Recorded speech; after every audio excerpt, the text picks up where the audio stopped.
What is going on, beautiful people? I am Lee Hammock, the diagnosed self-aware narcissist known as mental illness, and welcome to another episode of A Narcissist Explains. In today's episode, we're going to be talking about how some narcissists, a lot of narcissists, hold grudges and don't forget things. So if you rejected a narcissist in the past, they will remember it and hold that against you in the future. Stay tuned, like and subscribe for more.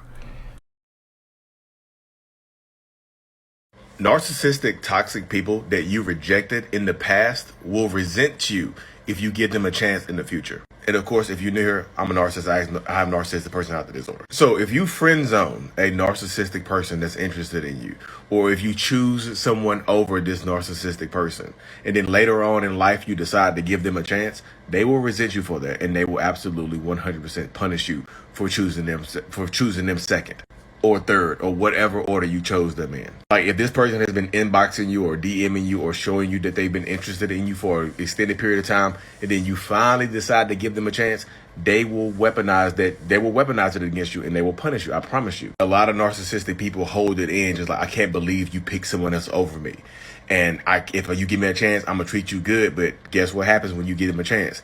They treat you horribly. They treat you good at first to rope you in, and then they treat you horribly later on. And then you're shocked that they treated you this way. Hope this helps. So welcome back, y'all. Yes, yep. So narcissistic people absolutely hold grudges. That right there, you see the short video right there? That was just breaking down how if you've rejected a narcissist in the past, and you decide like they stay in your inbox, you decide it's just like, you know what, I'm gonna give them a chance now, and you give them a chance in the future. Ooh. Buckle, look, take that seatbelt and buckle it up, double buckle. Like take the seatbelt on this side and reach over and grab the seatbelt over there and double buckle, because you're going on a bumpy ride. They're going to punish you for that because they do hold grudges. A lot of narcissists hold grudges. I'm one of those narcissists that hold grudges. I remember a lot of stuff, y'all, but I forget a lot of people's names. But I still remember the girl who called me. I still remember her name. A girl called me ugly in like the third grade. I still remember her name. I'm holding the grudge. I'm like, I will not be called ugly again. Y'all might think I'm unattractive, but all right, my mama liked me. My mama liked my high look. You know what I mean? My mama told me I'm handsome. But seriously, man, this is how it goes to y'all if you're dealing with a lot of narcissistic people, y'all. We hold grudges. We just do. It's hard why don't you just let that go? Y'all, if it was that easy, I would let it. Y'all think I like holding in this anger and this frustration? Now I've kind of learned how to take my anger and frustration and my grudges. I've learned how to kind of mold that into altering my behaviors right now. I've kind of learned how to kind of mold that into being healthier and doing more things for myself. You see what I'm saying? I've kind of took the personality disorder and learned how to take my grudges and use them to motivate me to do more things in a healthier manner. Like these videos I do right now, that's my outlet to help people. You see what I'm saying? I take my anger, I do more videos. Somebody makes a video about hating on me or how I talk or how I present myself, then guess what happens? I just make more videos because I get angry? Does it get on my nerves? Yeah, I'll be real with you. But am I going to lash out at people? No, I'll lash out through these videos by doing more. I take my anger and my grudges and I hold them, and I just want to be successful, be more successful. I'm going to spite you in one way or another. If I'm going to get my vengeance, I might as well get my vengeance and be successful with it. Or use it to be more successful in whatever in my field of choice, or whatever I decide to do. But that's part of the dynamic when you're dealing with narcissists and toxic people, y'all. This is kind of how it goes.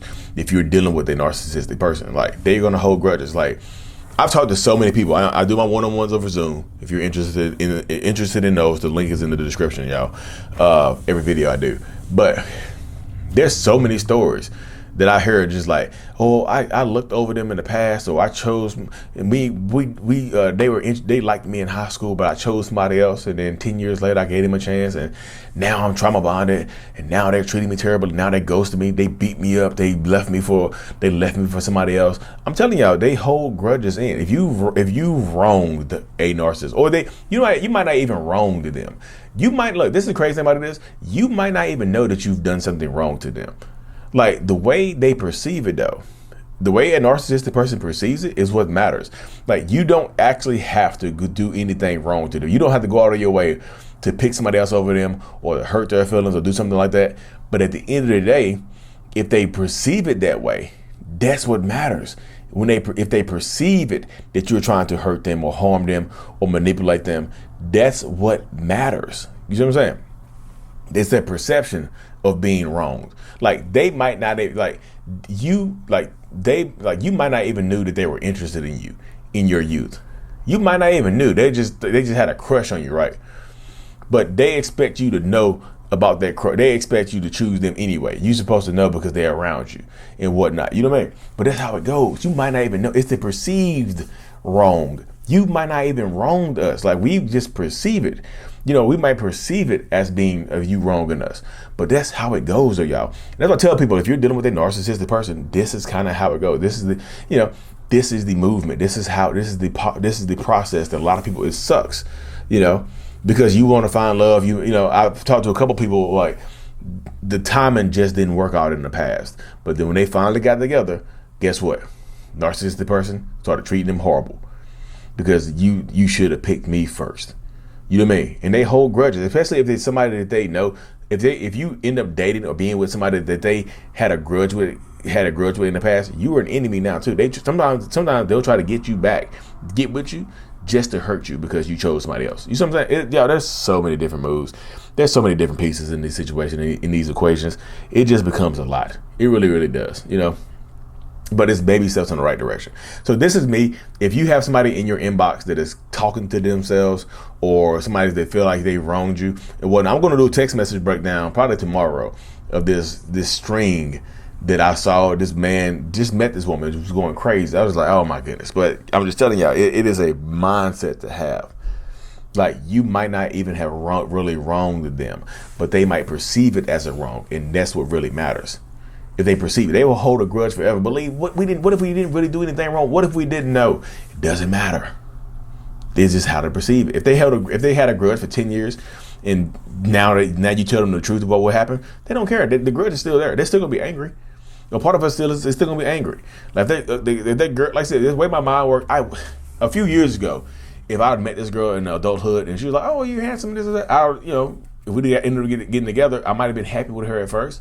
But later on down the road, I probably started treating her badly because I remember I might have had a dream about being in third grade. She's like, "You ugly because of your face." And I know people are going to say, "Well, Lee, that sounds super insecure." Yeah, I have a personality disorder. Yes, I have insecurities, and I'm open with it. If I was embarrassed about my insecurities, I wouldn't tell y'all them. I wouldn't tell you. Yeah, a girl called me ugly in third grade, and I'm still angry at her. I want to let it go. I promise you. That's why I'm in third grade. Talk about it. Well, I talk about it out loud right now. It's hard for me to let it go. It just is. I feel like she did me wrong. And I just feel like in my head, I know I need to let it go. I wouldn't do anything. Right now, I wouldn't do anything to that woman at all. Me and her got together somehow in the future. I got divorced and we just met. Like, you called me ugly a long time ago. Now we're cool. You know what I'm saying?